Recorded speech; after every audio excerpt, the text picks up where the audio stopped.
Good morning friends, मैं रत्नेश त्रिपाठी हाजिर हूँ एक बार फिर से अवसर क्लासेस में आप सभी का स्वागत करता हूँ। आज मैं लेकर के आया हूँ डिप्लोमा मैकेनिकल और सिविल की सेकेंड ईयर का सब्जेक्ट हाइड्रोलिक्स की फोर्थ क्लास। थर्ड और फोर्थ क्लास के बीच में थोड़ा गैप ज्यादा हो गया, कुछ इश्यूज थे उसकी वजह से हो गया है। अब संडे को एक नया टाइम टेबल आ जाएगा आप सभी लोगों के पास, उसी टाइम टेबल के हिसाब से आप सभी की क्लासेस चलेगी। तो हाइड्रोलिक्स पार्ट 4 आज लेकर के आया हूँ। हाइड्रोलिक्स पार्ट थर्ड में मेरे स्टूडेंट अमन कोस्टा ने एक क्वेश्चन मुझसे किया है कि सर जो फ्लूइड प्रॉपर्टी आपने पढ़ाई है तो प्रॉपर्टी नंबर 3 एक बार फिर से रिवाइज कर दे, वो उनको समझ में नहीं आई है। तो प्रॉपर्टी नंबर 3 की अगर हम बात करते हैं तो स्पेसिफिक वेट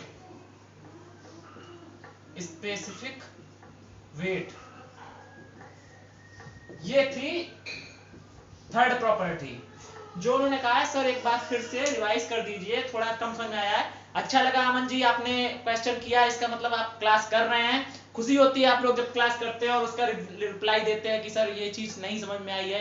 ठीक है, तो स्पेसिफिक वेट में मैंने बताया था किसी तरल का वह गुण या स्पेसिफिक वेट वह है जिसमें तरल के भार तथा तरल के आयतन का अनुपात स्पेसिफिक वेट कहलाता है। किसी तरल के आपेक्षिक भार या स्पेसिफिक वेट, किसी तरल का स्पेसिफिक वेट तरल का भार तथा तरल के आयतन का अनुपात होता है।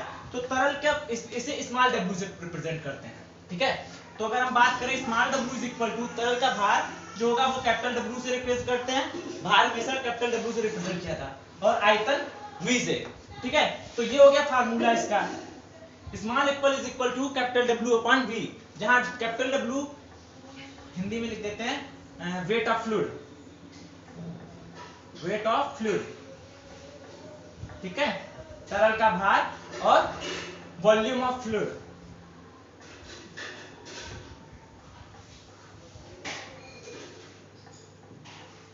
ठीक है, weight of fluid upon volume of fluid, ये हो गया इसका फार्मूला। अब बात करते हैं इसकी, अगर हम यूनिट ज्ञात करें, यूनिट क्या होगी। ठीक है, तो यूनिट आपको पता, वेट की जो यूनिट होती है वो होती है न्यूटन। ठीक है, और वॉल्यूम की जो यूनिट होती है वो मीटर क्यूब होती है। तो इसकी जो यूनिट आएगी वो आएगी न्यूटन पर मीटर क्यूब, या कुछ और भी अगर इसको लिखना चाहो तो W इसको रिप्रेजेंट कर सकते हो आप mg से। ठीक है, मास इनटू गुरुत्वीय त्वरण, ठीक है, इज इक्वल टू वेट। ठीक है, और वॉल्यूम को v से। तो एक फार्मूला इसका ये, तो ये तीन फार्मूले बन रहे हैं। पहला ये इंग्लिश में है, वही रिप्रेजेंटेशन है, दूसरा और तीसरा मतलब मेन दो हैं आपको न्यूमेरिक नंबर के लिए।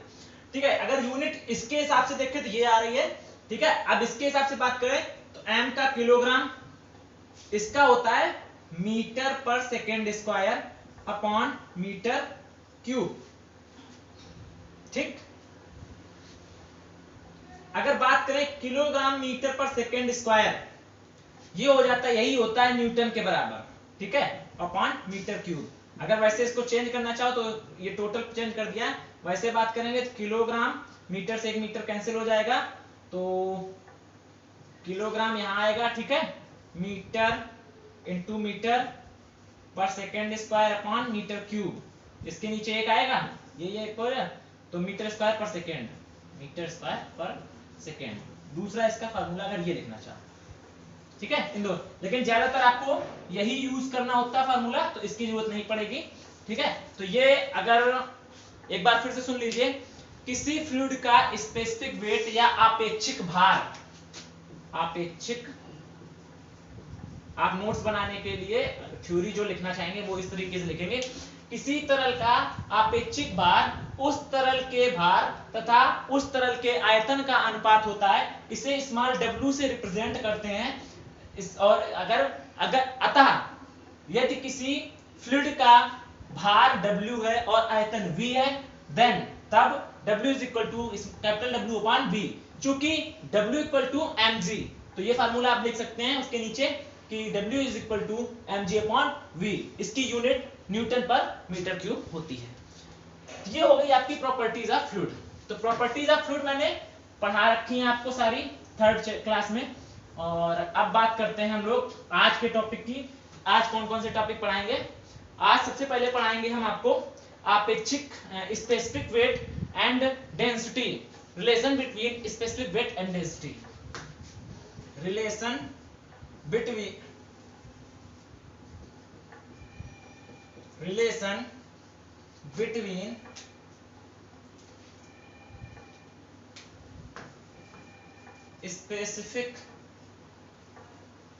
स्पेसिफिक वेट एंड डेंसिटी,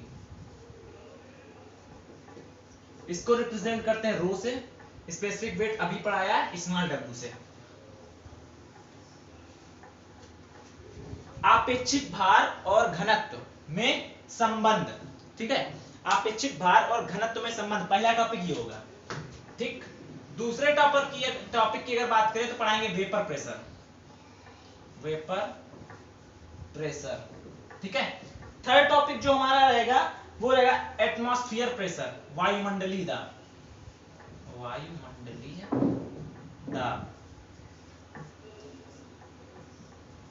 ठीक है। उसके बाद गेज दाब,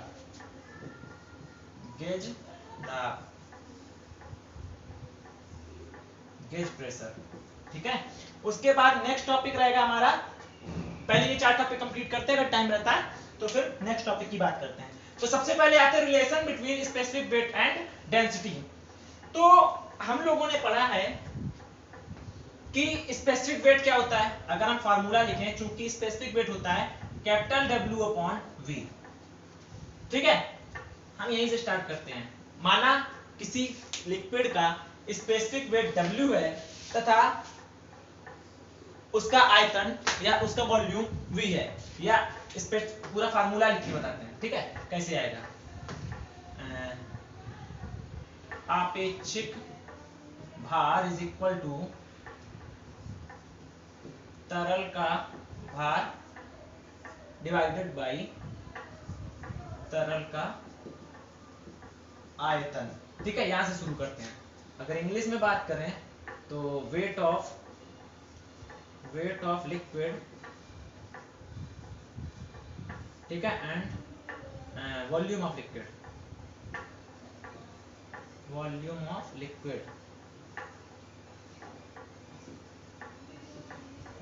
ठीक है, ये हो गया। तो इसको हम रिप्रेजेंट करते हैं स्मॉल w से, weight capital W upon volume V, ठीक है। अब हमने पढ़ा है कैपिटल W को ही बात करें तो चूंकि कैपिटल W इक्वल टू होता है m इंटू G, ठीक है।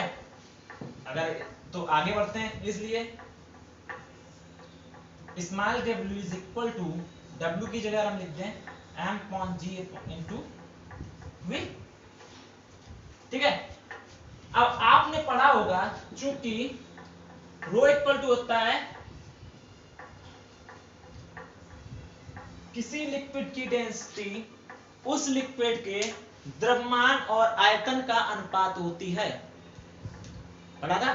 किसी लिक्विड की डेंसिटी उस लिक्विड के द्रव्यमान प्रति इकाई आयतन में उपस्थित द्रव्यमान, यही बताया था ना।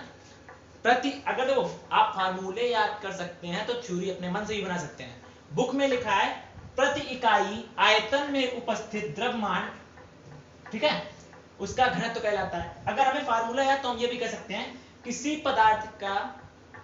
पदार्थ की डेंसिटी उस पदार्थ के द्रव्यमान और वॉल्यूम का रेशियो होता है, ठीक है। वैसे बुक में दिया किसी प्रति वॉल्यूम मास, प्रति यूनिट वॉल्यूम मास जितना होता है वही हमारा डेंसिटी कहलाता है। तो ये फार्मूला हमने पढ़ा था। तो अब हम यहाँ पे देखो, ये हम निकाल लें m by v equal to rho, तो इस w is equal to rho into g. अब आगे यही है रिलेशन, ठीक है। किसी पदार्थ का आपेक्षिक भार या स्पेसिफिक वेट उस पदार्थ का डेंसिटी से यदि गुरुत्वीय त्वरण का गुणनफल ज्ञात कर दिया जाए वही हमारा आपेक्षिक भार कहलाता है। यही है रिलेशन, हमारा रिलेशन क्या है, डेंसिटी में यदि गुरुत्वीय त्वरण से मल्टीप्लाई कर दिया जाए तो वो प्राप्त गुणनफल हमारा स्पेसिफिक वेट कहलाता है। तो लिखना चाहो तो इस ऐसे लिख भी सकते हो, specific weight is equal to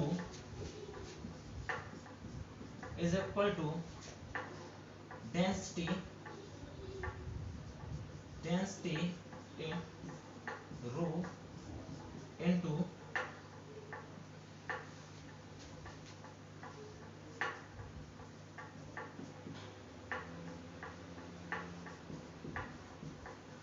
gravitational acceleration.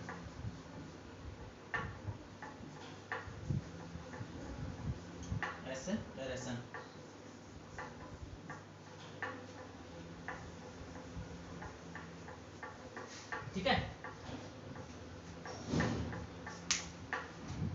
ठीक है, ये हो गया। किसी पदार्थ का अगर हिंदी में बात करें तो यहाँ पे लिख सकते हैं आपेक्षिक भार, ठीक है। डेंसिटी होता है घनत्व इनटू गुरुत्वीय त्वरण,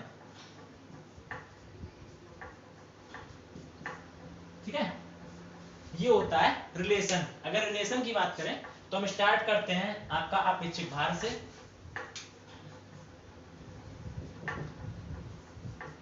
स्पेसिफिक वेट से स्टार्ट करते हैं। फार्मूला होता है weight of liquid upon volume of liquid. Weight of liquid represent by capital W and volume small w।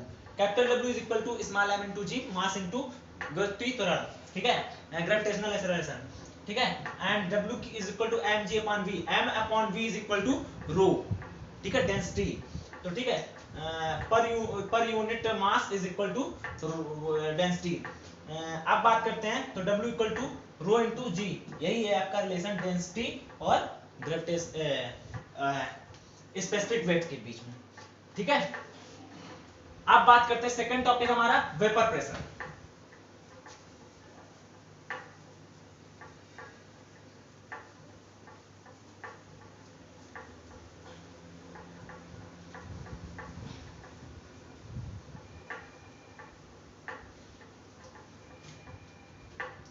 अब बात करते हैं वेपर प्रेशर। वेपर प्रेशर, हम सोचते हैं वेपर प्रेशर पढ़ने से पहले एक बार हमें प्रेशर डेंसिटी पढ़ लेना चाहिए। प्रेशर डेंसिटी, ठीक है, प्रेशर डेंसिटी। अगर बात करते हैं हिंदी में तो इसको बोलते हैं दाब तीव्रता और इसको बोलते हैं वाष्प दाब, ठीक है। इससे हमें ये पता चल जाएगा प्रेशर क्या होता है, प्रेशर डेंसिटी या प्रेशर, ठीक है, दाब या दाब तीव्रता। अगर कहीं PR ऐसे लिखा मिल जाए समझ लेना प्रेशर लिखा है, ठीक है। शॉर्ट फॉर्म में हम ऐसे ही लिख देते कभी कभी, ठीक है। B/W अगर ऐसे लिख दें तो बिटवीन लिखा होता है। आप लोगों को पढ़ा चुके होंगे काफी लड़कों को, तो उनको तो पता है, कई चीजें शॉर्ट में लिख देते जल्दी में। तो प्रेशर या प्रेशर डेंसिटी, प्रेशर होता क्या, प्रेशर डेंसिटी इसलिए सबसे पहले सीखते हैं, इसको रिप्रेजेंट करते हैं स्मॉल p से। फॉर्मूला जो होता है वो ये होता है,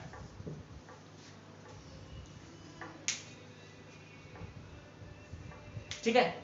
इसका मतलब क्या है, प्रति इकाई, अब यहां ये क्या है, एरिया, प्रति इकाई एरिया में, पर यूनिट एरिया में काम करने वाला दाब हमारा प्रेशर डेंसिटी कहलाता है।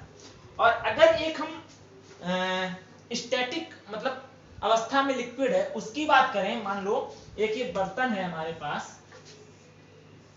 ठीक, इसमें एक स्टैटिक अवस्था में रुका हुआ मतलब द्रव है जिसमें कोई हलचल नहीं है, ठीक है, भरा है।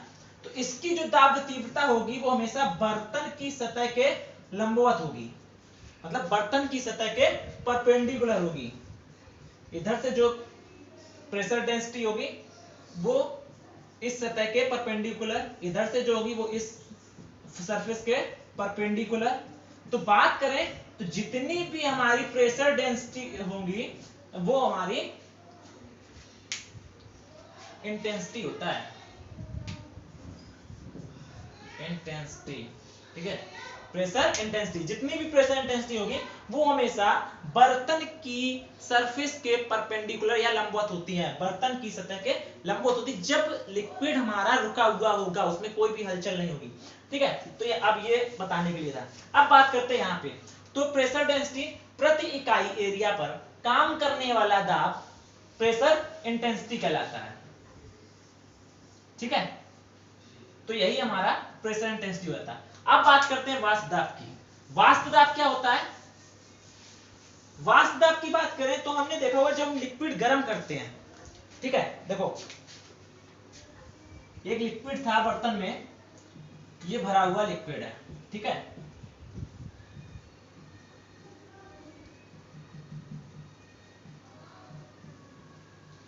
ठीक है, ये बर्तन में भरा हुआ लिक्विड है।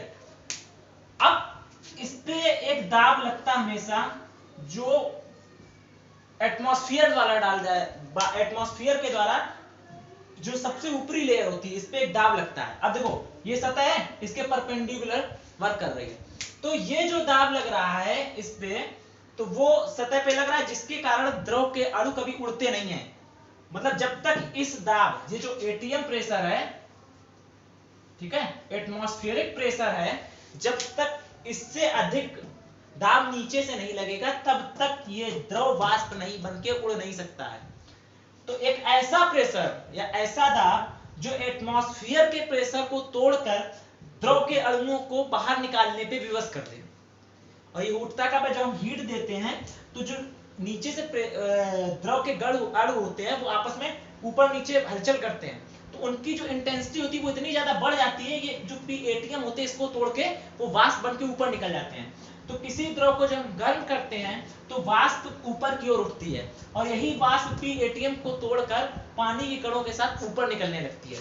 ये जो दाब होता है यही वाष्प दाब कहलाता है। यही जो दाब पीएटीएम को तोड़कर जो दाब हमारा बाहर निकलने को मजबूर कर देता है कणों को, यही हमारा वाष्प दाब कहलाता है। एक बार फिर सुनिए, जब किसी बर्तन में हम द्रव गर्म करते हैं तो द्रव के कण वाष्प बनना शुरू कर देते हैं, लेकिन एक एटमॉस्फेयर प्रेशर के कारण कुछ समय तक वो द्रव के कण वो ऊपर नहीं उठ पाते हैं। लेकिन एक अवस्था ऐसी आती है जब इन वाष्प कणों का दाब एटमॉस्फेयर से पड़ने वाले दाब से ज्यादा हो जाता है, तो इस दाब का असर नहीं रह जाता है और ये वाष्प दाब वाले कण हवा में, एयर में निकल जाते हैं। यही जो दाब एटमॉस्फेयर प्रेशर को तोड़ने पे मजबूर कर रहा है, यही दाब हमारा वेपर प्रेशर या वाष्प दाब कहलाता है। ठीक है,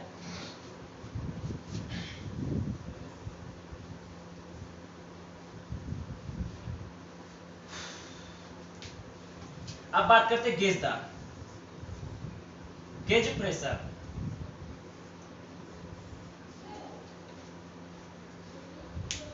अब बात करते हैं गेज प्रेशर की। तो गेज प्रेशर क्या होता है? वायुमंडलीय दाब के ऊपर, वायुमंडलीय दाब के ऊपर या नीचे, वैसे ज्यादातर बुकों में यही लिखा है, वायुमंडलीय दाब के ऊपर नापा गया दाब गेज दाब कहलाता है। वायुमंडलीय दाब के ऊपर नापा गया दाब जो होता है, जैसे वायुमंडलीय दाब हमने मान लिया, एटमॉस्फेयर जो प्रेशर है, पीएटीएम जो है, प्रेशर ऑफ एटमॉस्फेयर, वो है 1 बार, ठीक है। इसके ऊपर जो दाब नापा जाएगा 2 बार, 3 बार, 4 बार, ये हमारा गेज दाब कहलाता है। तो वायुमंडलीय दाब के ऊपर जो दाब नापा जाता है वो हमारा गेज दाब कहलाता है। अगर फिर जहां जहां ये लिखा है कि ऊपर या नीचे, वायुमंडलीय दाब 1 बार है, इससे ऊपर हो गया 2 बार वाला, इससे नीचे हो गया 0.5 बार, या नेगेटिव -1 बार, ठीक है। तो ऊपर या किस बुकों में ये लिखा है कि वायुमंडलीय दाब के ऊपर या नीचे मापा गया दाब गेज दाब कहलाता है। ऊपर नापा गया दाब धनात्मक गेज दाब कहलाता है, वायुमंडलीय दाब के नीचे नापा गया दाब नेगेटिव गेज प्रेशर कहलाता है।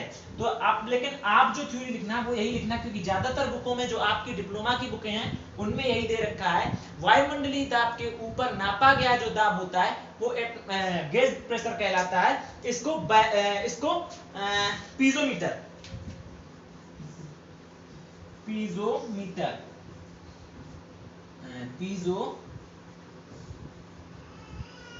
इसको पीजोमीटर के द्वारा नापा जाता है।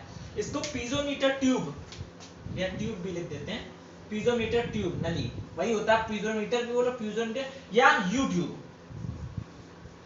अब ये वाला यूट्यूब नहीं जिसपे आप क्लास ले रहे हो, यूट्यूब मतलब एक ट्यूब होती है कांच की जो यू आकार की होती है, ठीक है, तो इसको बोलते हैं यूट्यूब, कांच की नली होती है, इसको यूट्यूब। अब इसको इंग्लिशी में रहने दो, ठीक है, यू नली, यू नली।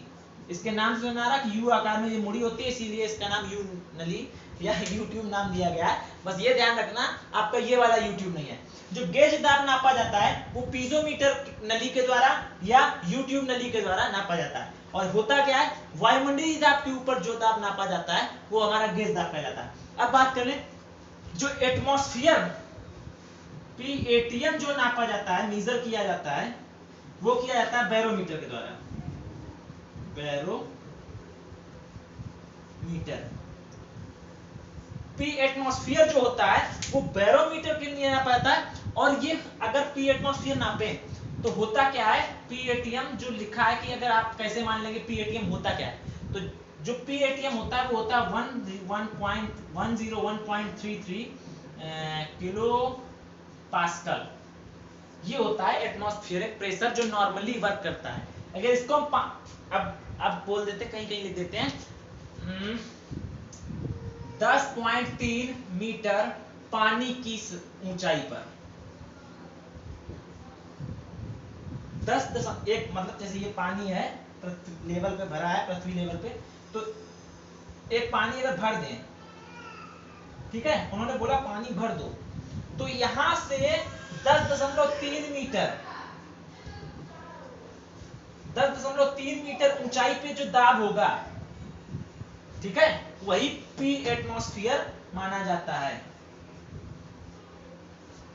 ठीक है। जो 10.3 मीटर पानी पे होगा वही हमारा P एटमॉस्फेयर माना जाता है। या अगर इसी में ये था वाटर पे तो 10.3 मीटर पे 3 मीटर पे मान लिया, 33 कहीं कहीं दिया हुआ है, ठीक है।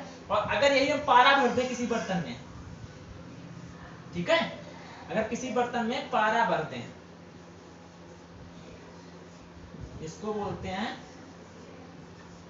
Hg या लेड, हमने भर दिया इसमें पारा, तो इस सरफेस से 760 mm ऊंचाई पर जो दाब होगा, पारे की सरफेस से 760 mm 760 mm ऊंचाई पर, मतलब 76 सेंटीमीटर या 76 सेंटीमीटर ऊंचाई पर जो दाब होगा वही हमारा एटमॉस्फेरिक प्रेशर होगा उस स्थान पर। जैसे हम यहाँ खड़े हैं, अगर यहाँ का हमें अब इसमें एटमॉस्फेयर प्रेशर नापना हो तो हमें पानी से भरी हुई बाल्टी ले आए, और बाल्टी नहीं तो मतलब बाल्टी में 10 मीटर होगा भी नहीं, तो एक पानी से भरा हुआ बड़ा सा ड्रम बनवा लें और एक हम पारे का बर्तन ले ले भरा हुआ, तो पारे वाले बर्तन में तली से 76 सेंटीमीटर ऊंचाई पे जो दाब लग रहा होगा, ठीक है, क्योंकि पारे का हमें डेंसिटी पता होगी, वॉल्यूम निकाल लेंगे बर्तन के हिसाब से, तो उसका हम सब निकाल के तो हम उसका वो निकाल लेंगे, फार्मूला होता है निकालने के लिए दाब P equal to rho g H.